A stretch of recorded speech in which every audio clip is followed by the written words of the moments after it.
Welcome to this very special Labor Day weekend edition of the Armstrong-Williams Show. The Executive Vice President of the AFL-CIO in Connecticut, Shelley Davis, will join us along Man on the Street and some other interesting discussions about the real meaning of Labor Day, which is often forgotten.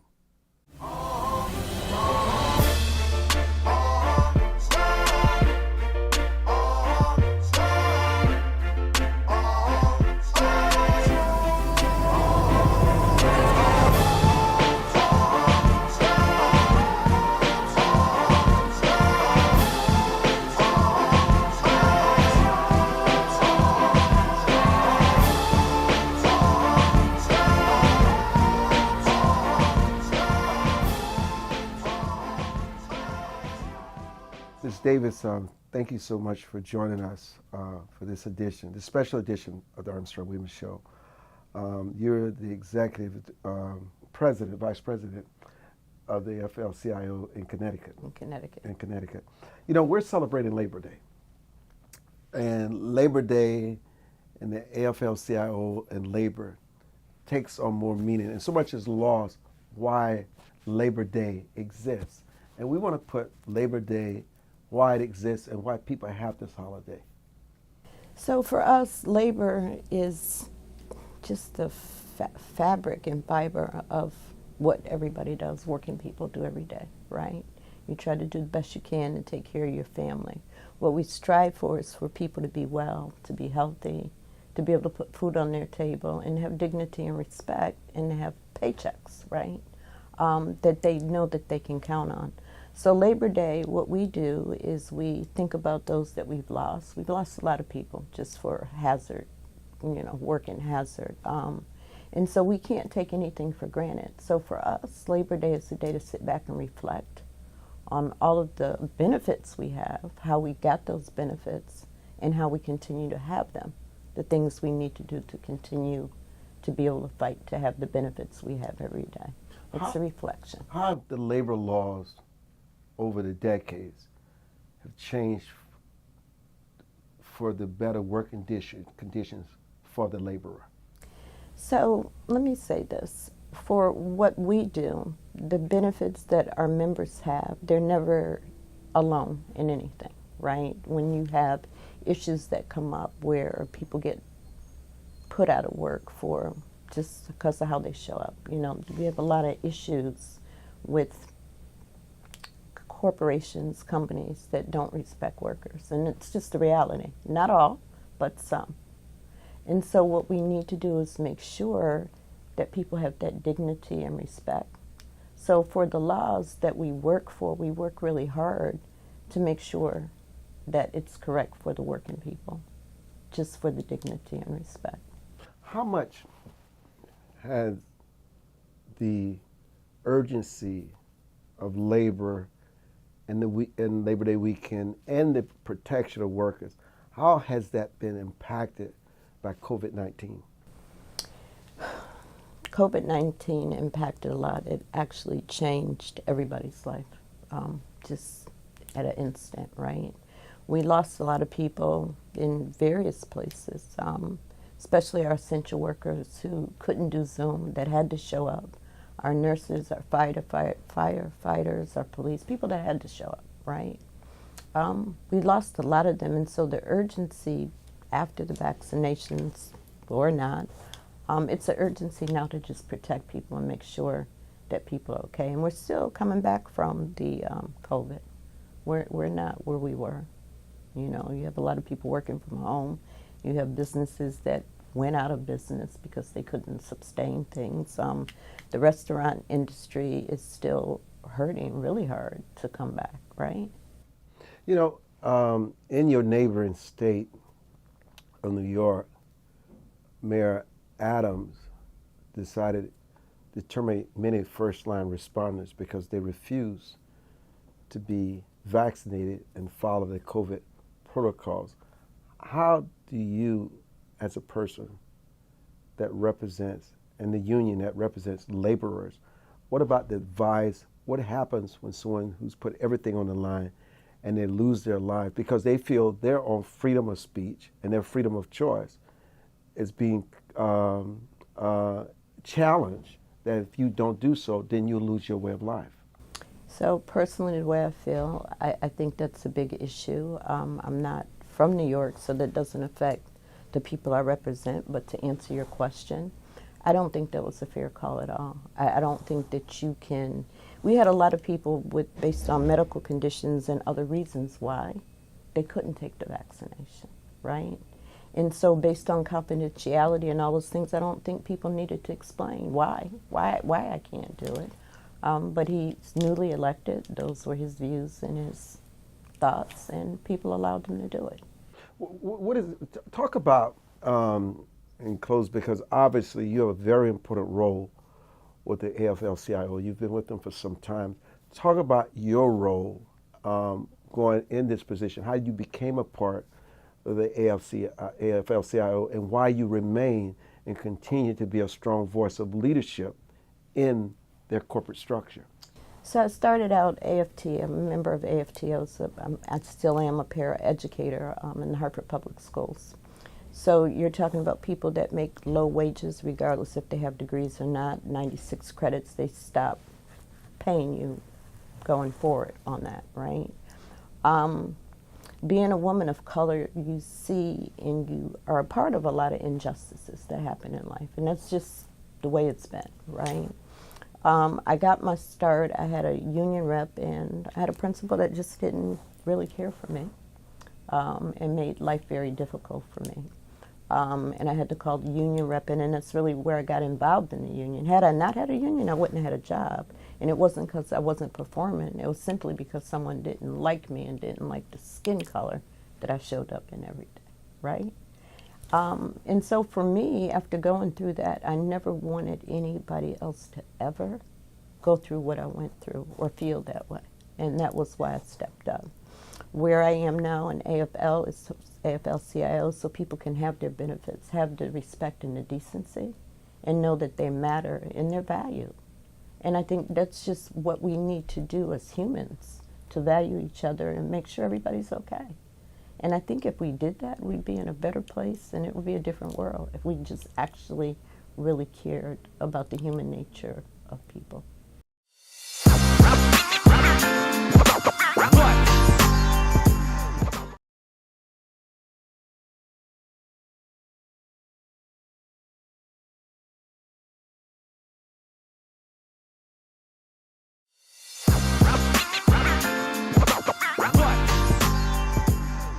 You know, for me, as a broadcast owner and a broadcaster, I've been pretty harsh when it comes to unions and unionizing. And I think probably this is the first time I've sat down with someone of your caliber in a union.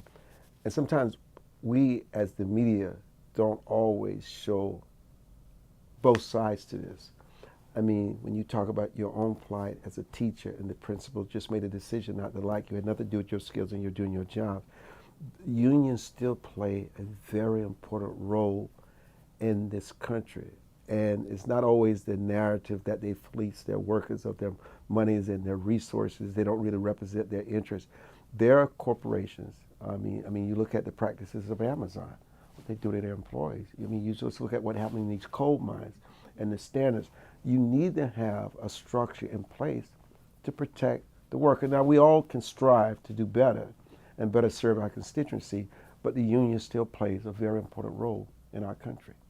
We do, and we will continue to do as such. How do we better educate people about unions?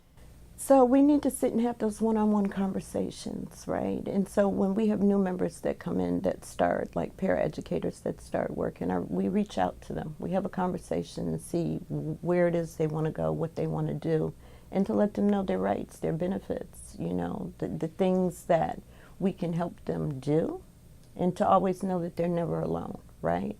It's always good if you start a new job to be with people that can help you better yourself, right? And the people that do that are those that have the experience, that have been there. So you're absolutely right. Unions are so important. And we just need to educate people, one-on-one conversations, and just continue the conversation, right? And for us, the leaders have to have the conversations in partnership with the other side of the table, because we're all in this together. You know, I'm going to take sort of get away from, as I wrap this, from the unions. You know, you're a former educator in the public schools. How do we make sure that every child learns, every child gets an education? Because you were educated enough to know your rights. You knew you were being mistreated. Some people just don't know. They don't know the law. They don't understand the law. They don't understand practices that should not be in the workplace. How do we get schools to educate? We have to start with our babies at a very early age. And that comes from, you know, how we grew up with respect. You had the neighborhood, you had the people that cared. What has happened now, the village has moved all over the place, right? And so we don't have the structures in place where every child always got what they needed, whether it came from the house they lived in or the next door or the store on the corner, right? We have to look at our children and we have to go back to basics and talk to them. We let our kids really raise ourselves in a lot of issues. And there are a lot of reasons for that, right? We have systematic racism, we have poverty. There are a lot of reasons why people are in the conditions they're in.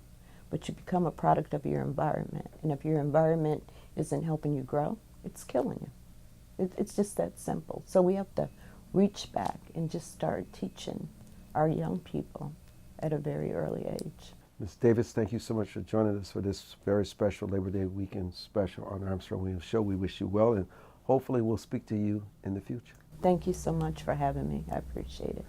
And we'll be back. Don't go away.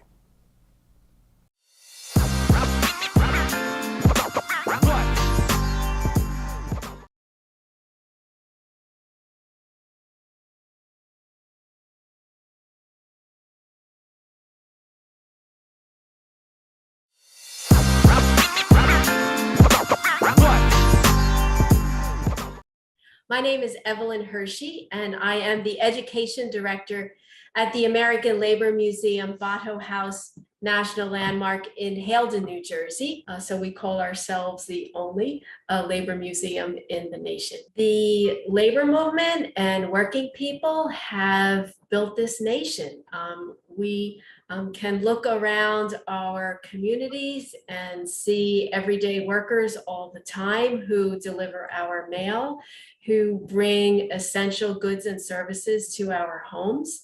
And so the American labor movement, working people, is the backbone that has built up our nation, often overlooked, like the Labor Day holiday. Labor Day is a special American holiday that was established by President Grover Cleveland, who lived in New Jersey for a time.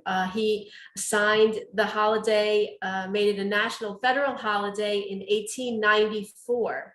The labor movement started Labor Day in 1882, and there is a controversy of a minor sort about who is the father of Labor Day. Labor Day, the first Labor Day parade took place in New York City on September 5th in 1882. In May of that year, the leaders met and discussed having a special celebration at the end of the summer, halfway between 4th of July holiday and Thanksgiving holiday, and what they considered to be one of the more pleasant times of the year. So there is still to this day, and I can show you from the museum's archives, publications that we have from various years, Carpenters Union arguing that their leader, Peter J. McGuire, founded Labor Day, and the machinists arguing that Matthew McGuire was the father of Labor Day. And if I may read part of what Peter J. McGuire intended for the day, he proposed, and these are his words, that Labor Day should be observed as a festal day for tribute to the genius of American industry.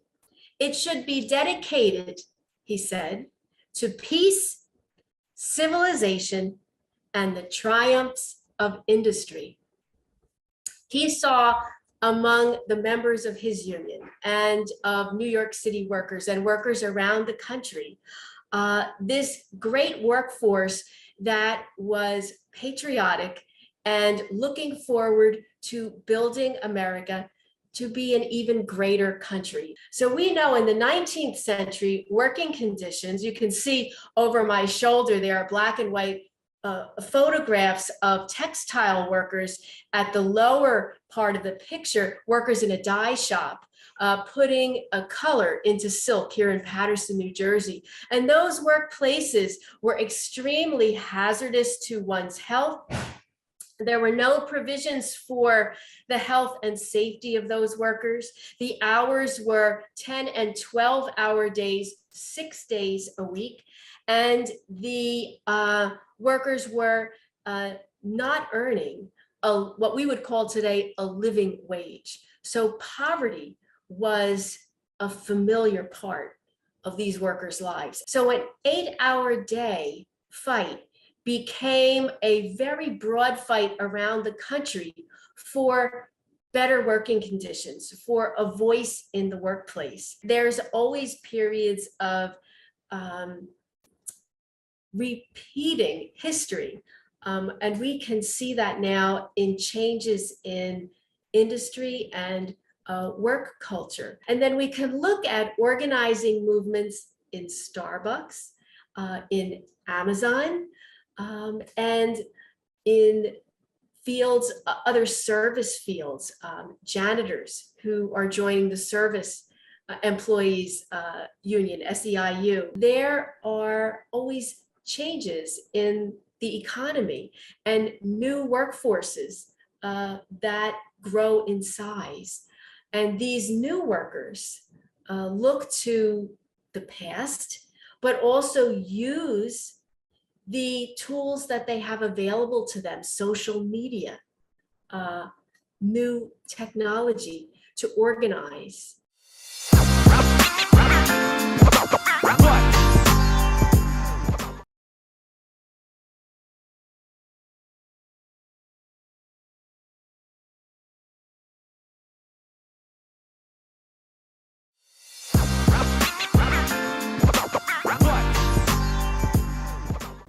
Labor Day?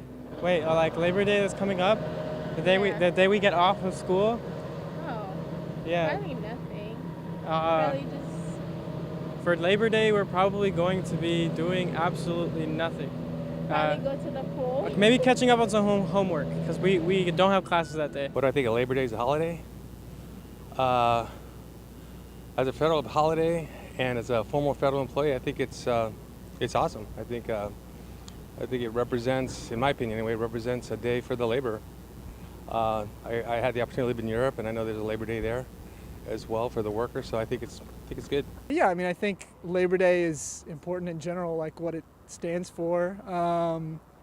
I guess, yeah, I think it's just important to have a moment to appreciate like people and the jobs they do and the work they do.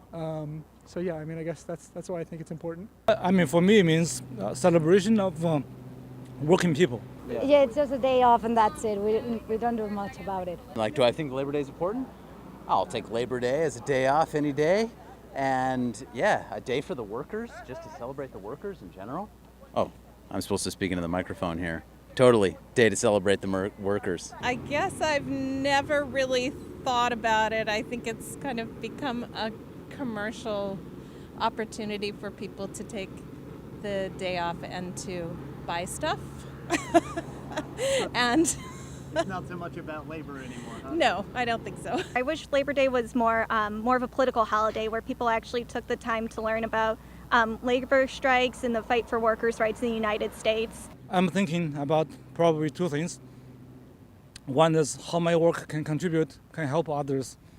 And also I have always been thinking about, how the work of my parents, who are not, in this country anyway, but they work hard, and how their work, had made me, had made a lot of things possible for me. Labor Day is designed for the working people, and obviously, if you want to be you want to talk about labor in that regard, you know, a lot of people, we celebrated, but I think we lost track of, you know, fighting for the actual labor, you know. Well, I would say that people aren't necessarily very educated about the labor unions and how things came about, and they should probably do a little more research on that so that they understand why they have a 40 hours per week work week. Celebrates hard working and passing laws where they can't use child labor and everybody gets a fair wage, is the best of my recollection.